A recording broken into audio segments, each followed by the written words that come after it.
Hey up and welcome to another Soundbite. I'm your host, Scott Howarth. Again, Matthew's not here, I'm just doing the intro for you. This week, we're talking about superpowers. What would you do if you had superpowers? This is a little bit of extra on the side to the regular Up podcast. So what we tend to do, if you've not checked out a soundbite before, is this is our little added thing. You notice it's not got an episode number, it's just called #soundbite. What we try and do is basically, as Matthew eloquently puts it in the description, shoot the shit. We just sit down sometimes, have a beer, have a coffee, whatever, sit down and just talk about current affairs, what we've been up to, what we've been doing, what we've watched. This week, it's all about a movie. I watched The Invisible Man and I thought, you know what would be great to talk to about this? Matthew Nutter, because he's a little bit weird and I reckon he'd get up to some absolute mischief being invisible. So sit back, relax and enjoy Soundbite Superpowers.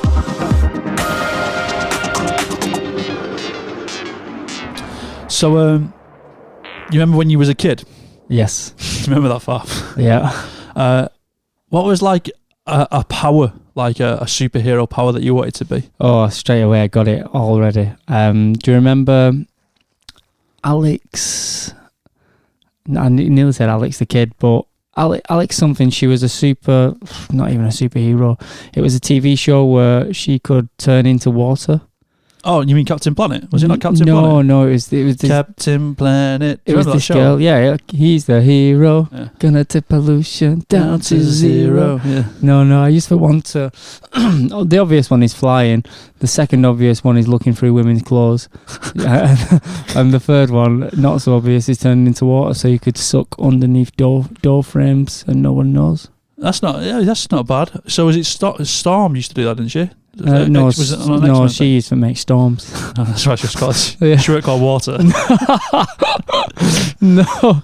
Yeah, no. I mean, everyone wants to fly, don't they? Yeah. That's always one thing, innit? I once jumped off a roof with an umbrella to see. I say roof. I was a kid, you know what I mean? So it's probably a high wall. Right. To say roof. Okay, now. Didn't work. Yeah. What did you want? What did you want to fly? Is that the one? Well, that was just like to see what happened with Mary Poppins vibe, innit? Right. You know, you see videos on YouTube, people do that now, don't you? I don't know, do you? Yeah, you don't watch YouTube, do you? No. I used to always watch Gummy Bears when I was a kid. Do you remember Gummy Bears? No. It was a Disney thing, and they had like these little teddy bears, and then they drank the gummy juice, and then they bounced everywhere. I used to love that. That sounds sick. And they used to have this secret dungeon in the tree, where it was like a roller coaster. And I used to love that. That was not the secret power though. So a secret power. I watched a film the other day. The reason I asked this question. Okay. I watched a film yesterday actually, and it was called The Invisible Man. Oh mate, I really want to watch this. So I won't spoil it then if you've not seen it. No, yeah, I really want to watch it. Yeah. So you know the original film for Invisible Man, like the 90s, 30s one, was a Universal monster one. That was the one where he was wrapped up in like bandages and stuff. Bandages, yeah. Yeah. Exactly. I remember that. Yeah. Yeah. So that's like 1930s. That's one of the first horror films, like around the time of like Frankenstein and Dracula. Sure. And like that one, he creates a potion and he drinks this potion and he just becomes invisible and he gets up to a little bit of mischief. Yeah. You know, and it's just like, and he can go and hurt someone if he wants to. Okay. This new one takes that to a whole new creepy as fuck level. So I heard, yeah. Like, is he doing it to his girlfriend or his ex-wife or something like that? Yeah, and he's like hiding in the loft and all sorts of weird shit. Yeah. But like, even that doesn't show you how manipulative and creepy he is. Right. Like, it is really good. Like, I really enjoyed it. And then I was watching it, and then my missus was potting around doing stuff, and then she ended up sitting down. Right. And then she caught it like 50 minutes into it. Okay. And she was like drawn into it. She's like, what's going on here? And I was like, it's The Invisible Man. So after I finished watching it, she'd seen the end of it. She's like, whoa. That was cool. I said, do you want to see the start of it? She's like, yeah. So I ended up putting it on again straight after it finished. Right. And we started watching the start again, for me again. And then I researched the bits that you missed. So what the director really does quite cleverly is they play with what's called negative space. Mm-hmm. So where you would frame someone in a frame, you might put them in the middle. Or if they're talking to someone off screen, you know, you put them to the right if they're looking to the left. So you give that space. They're constantly put in this negative space. So when you're looking right, there's loads of space on the left to give the absence of like someone's there. Yeah. And the entire film, you're like looking round the screen to see if you can see the invisible man. Wow. But he's fucking invisible. Yeah. And he starts off real creepy. Like, so that's why I kind of asked, like, so your powers, you know, one of them you said was already a bit creepy, so you could see through women's clothes. Yeah. Like, you know, would you use your power for good or bad? It depends what age I was. Well, I mean, I don't know. It's, you know, as a kid, we understand, right? We understand we're in our 30s. We understand that these superpowers aren't real. Yeah, right? yeah. Maybe they might be in the future. There's no invisibility cloak Harry Potter shit going on, right? But, you know. So this is a fucking great question, right? Because I had this idea not long back to make a film. Obviously, I'm not going to because I'm not a filmmaker. But why somebody hasn't... Listen, don't put yourself down like that. You weren't a podcast creator. True. Look at you now. Why somebody hasn't done a film about how a 35-year-old man, 2 kids, stumbles upon he gets bit by a spider, for instance, and all of a sudden he's got the Spider-Man power. But that 35-year-old man with a full-time job and a family to feed is not going to start going out at night fighting crime. And I'd love to see the exploration of the psyche behind somebody gaining superpowers. And then what? Like, I'm fucking 33. I'd love to swing from building to building. But you do that to get to work. Yeah, I do it to get to work, not to save people. Yeah, you'd use it in the kitchen. Pass me that spoon. No, it's all right. Exactly, it's yeah. All right, I've got it now. So if I could fly, or I had like X-ray vision, would I use it for good? I'd use it for personal gain. Yeah.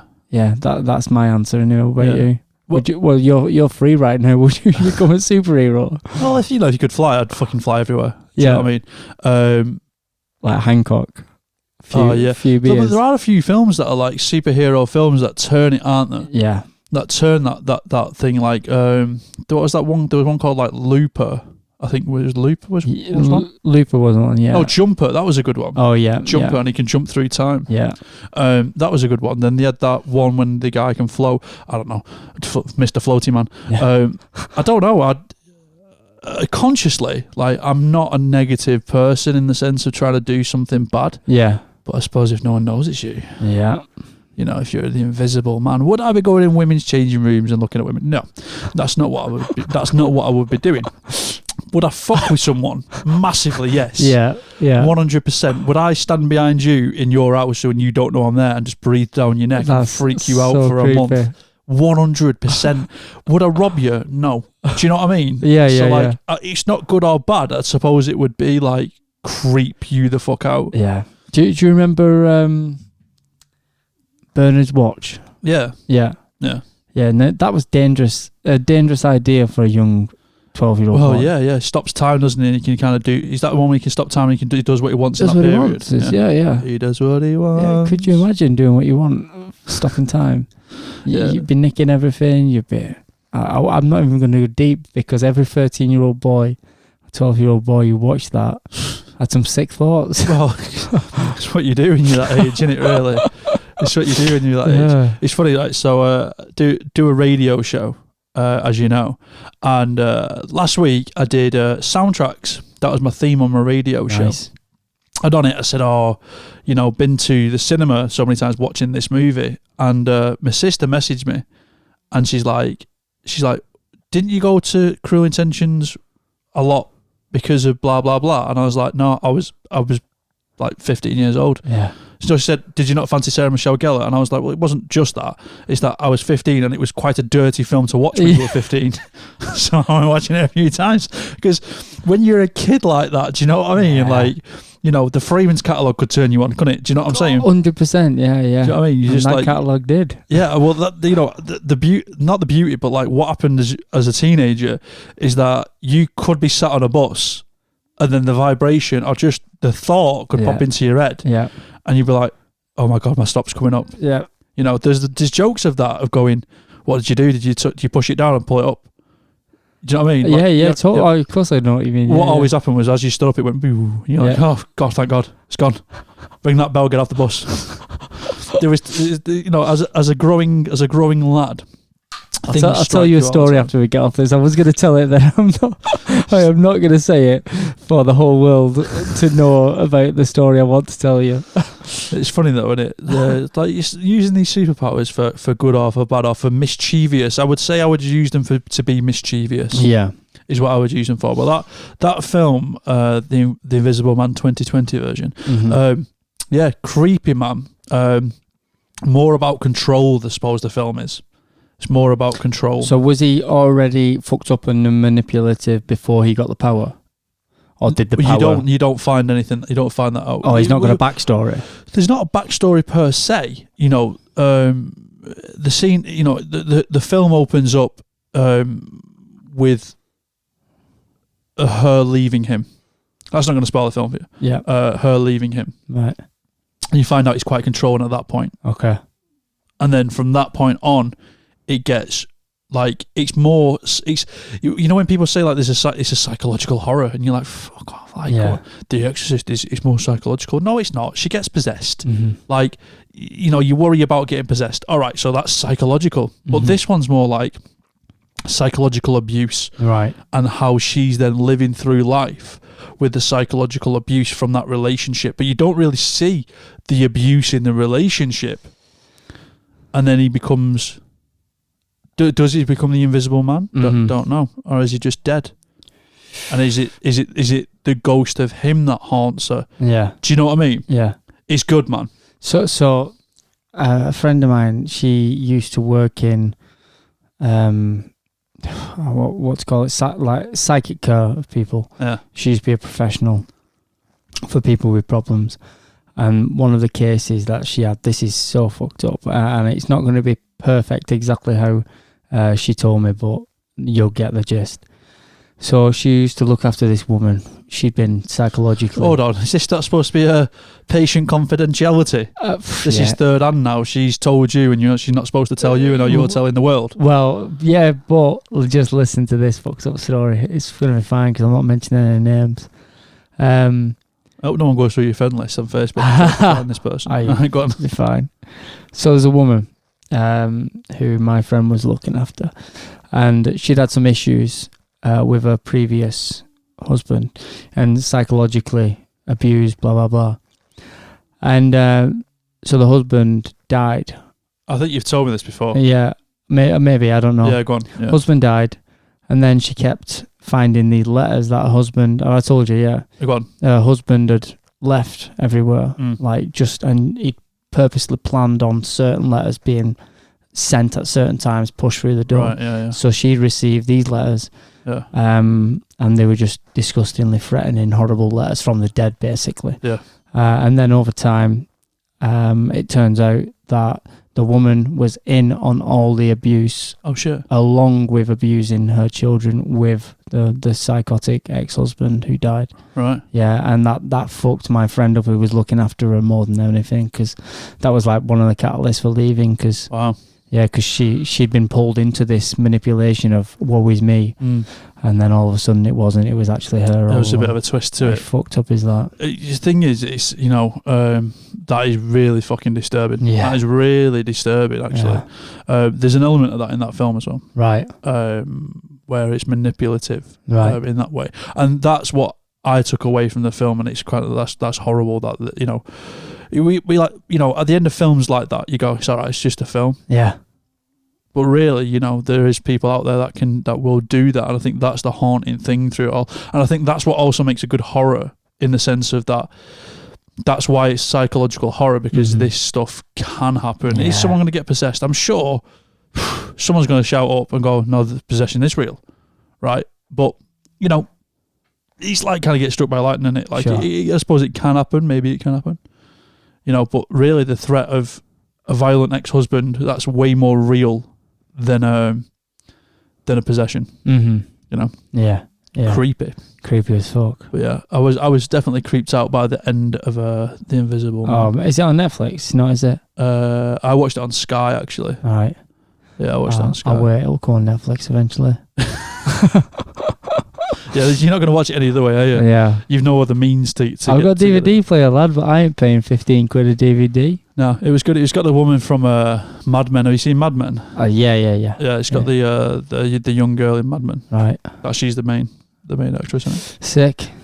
But yeah, so you would look through women's clothes and you would try and go turn into water. Yeah. Pretty sick. Yeah, I would love to be invisible. I would love to be invisible and just like wreak a little bit of mischievous havoc, but not like use it to a negative space. Just more like, oh, you forgot your wallet. No, you didn't. It's in your pocket. It's in your pocket. That's horrible. Do you know what I mean? Someone's too drunk and they can't walk, and they're like, "How's he walking?" It's me. I'd love to pretend to be a ghost, like you were saying before, like the breathing on the neck and sneaking into someone's house when they're asleep, and just sitting at the end of the bed so you can That's just really creepy, though. Yeah, but I mean, you're just seeing like on the bed quilts, somebody just sits on your creases, and like, oh, what the fuck's that? And then you be scarring people for life. Like if I stand behind you and just go, Matthew, and then I'd tell you, like a month later, I'd be like, well, basically not a month later. Oh yeah, I'll fuck you up for a month. For a full month, I would be like, yeah, but you would break into people's houses, sitting in the bed just to create a little crevice of seeing your ass. Not just anybody's, like. I don't know, fucking anybody's, but not just anybody's. Oh, mate. Maybe Scotty's. Yeah, into one of our mates' houses, fuck them up for a month. Yeah. And then be like, it was us really. Oh, man. They're completely cracked. I reckon there's some people who we know that would just genuinely crack from that. Oh, mate, I think I potentially might crack. Like, if I'm a little bit scared of the idea of a ghost. Well, you did a thing towards Halloween, didn't you? That we were going to put in the Halloween dilemma soundbite, but we didn't fit it in there in the end because the camera chopped off. Do you remember? Yeah. And you set up a seance with toys, didn't you? Yeah. When your missus walked in, you started moving Buzz Lightyear. Yeah, because I had Buzz Lightyear's leg wrapped around by a dog lead. But you freaked yourself out, didn't you? Well, I fucked it up a bit as well, and I ended up jumping out at her. And she didn't even see Buzz Lightyear moving. But anyway, yeah. Did I tell you the one when I thought someone was under the bed in America? No. Very, very quickly, the one that freaked me out was in America, and I just watched Friday the 13th for the first time. And there's a point where after sex, someone gets killed. Yeah. And he's laying on the bed there, or him, I think it's him. And he's laying on the bed, and this hand comes from underneath, pins him down, like the top of the forehead, and drives something through his fucking throat from under the bed. I was probably about 13, 14, right? And my sister was like 2 years younger than me. And so she shouldn't have been watching it. And I think maybe it was only me watching it. And she slept. So we had a room in this villa in America, and I was on the bottom bunk and she was on the top bunk, right? And obviously under this bunk bed was a massive space where you could fit underneath. Mm-hmm. So I checked it before I went to bed, and I got in bed, and I was like freaked out by that scene, like freaked out. And the lights were off, and I turned to the right, and then I saw this thing in the corner, and then it just went and disappeared. Oh, you're freaking me out saying it. And I fucking was like, shouted my sister's name. I was like, I shouted her. I was like, get up. She's like, why? And I was like, I jumped out of bed, and we had a baseball bat in the room from playing baseball, and I switched the light on and grabbed the baseball bat, and I was like, "What's under the bed?" And I went under the bed, and a teddy had fallen down from the top bunk You dick. onto my bunk, and then just coincidentally, as I looked at it, it just slipped down the gap. Oh man! But yeah, I have never felt fear like that. Oh, so I suppose that's why I like a little bit of horror. Yeah, maybe. Yeah. I got a story about not quite like that, but you were talking about being mischievous with certain superpowers. I heard a really funny story from a chef the other day. That's a little bit like mischievous and superpower-ish. My superpower is I can cook eggs in 2 minutes flat. Is that what it is? Quicker than that, lad. Yeah. This is so he was working in a restaurant, and they had this customer in the restaurant, in a table of 6 fellas, and he used to work for Michael P.O. White, this guy on the table. Yeah. So he was doing the whole big I am, like, oh, let me speak to the chef. And chef would come out mid-service and be like, what's up? And he'd be telling him, oh, I can debone a quail like in 20 seconds flat and stuff. And just going on. And the chef is super busy, middle of service. Yeah. And anyway, the table leave. Quick, can anyone debone a quail in 2 minutes? Everyone's like, the whole team were like, well, this guy is a cunt. So they've gone. And then this guy comes back again and says, I want to speak to the chef again. And the chef's like ready prepping for the next service. And the waiter comes in and says, look, this guy will not go away. He really wants to speak to you. And he's like, I'm not fucking speaking to him. He goes, you've got to. He stood there waiting for you. Yeah. He's like, right, for fuck's sake. So he puts his hand down his pants and he pulls his dick out.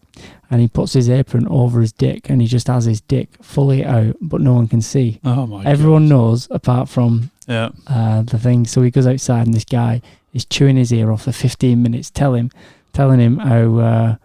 he'll come back and give him some lessons on cooking this and that and getting him up to speed. He was Michelin star chef, this guy. Yeah. And telling a Michelin star chef how to get up to speed. And the entire time he's just got his dick out underneath his apron. Well, how did that scat, like, what was the point in doing that? Well, because he said he knew he couldn't tell the customer to fuck off.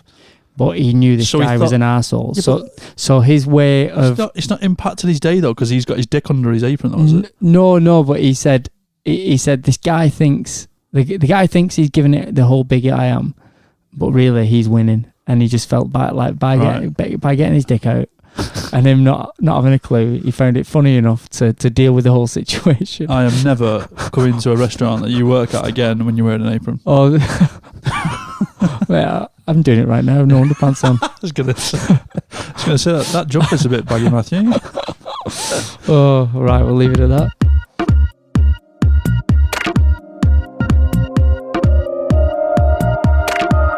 Thanks for listening to this soundbite. If you want to check out more on AUP Podcast, you can just visit the website, which is www.auppodcast.com. On there, we've got all our episodes and all our soundbites. You can also donate on there if you're feeling frivolous and want to give us £1 for a couple of meat pies. But no, in all seriousness, thanks for listening. It's always a pleasure. We're releasing stuff all the time, so follow us on Instagram, Facebook, and all the socials, and we'll see you real soon.